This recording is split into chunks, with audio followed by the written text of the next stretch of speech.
ஆனா எஃப்சிஆர் வச்சிருக்கவங்க என்ன பண்றாங்க 20% தான் செலவு பண்ணிட்டு 80% பாக்கெட்ல போட்டுக்கிறாங்க. அப்ப என்ன ஆகுது, இந்த பிஜேபி கவர்மெண்ட் அவங்களை ஸ்க்ரூட்டனைஸ் பண்ணி அவங்க கேன்சல் பண்ண உடனே என்ன சொல்றாங்க, ஐயோ இந்த பிஜேபி கவர்மெண்ட் சரியில்லை, வேணே ட்ரஸ்ட் எல்லாம் இவங்க கேன்சல் பண்றாங்க, கிறிஸ்தவ எதிராக செயல்படுறாங்க, சிறுபான்மை எதிரான கட்சி, ஆமா சிறுபான்மை எதிரான கட்சி அப்படின்னு இவங்க சொல்லிடுறாங்க.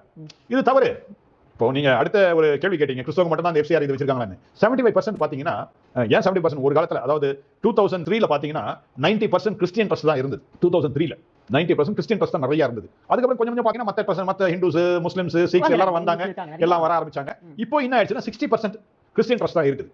அப்போ 60% தான் மேஜர் ஆயிடுது. சிறுபான்மையர் நீங்க சொன்னாலும் இதுல மேஜர் அவங்க தான் இருக்கிறாங்க. சோஷியல் ஒர்க்கர் நாங்க தான் அப்படி நாங்க சொல்றோம். பட் இந்த 60% நீ ஒழுங்கா நீ வேலை செய்தனா, நீ கிடைக்கக்கூடிய பணத்தை வச்சு உண்மையாகவே சமுதாய பணி நீ செய்தனா, ஒவ்வொருத்தரும் மத தெரேசா ஆயிடுவாங்க. அதான் உண்மை.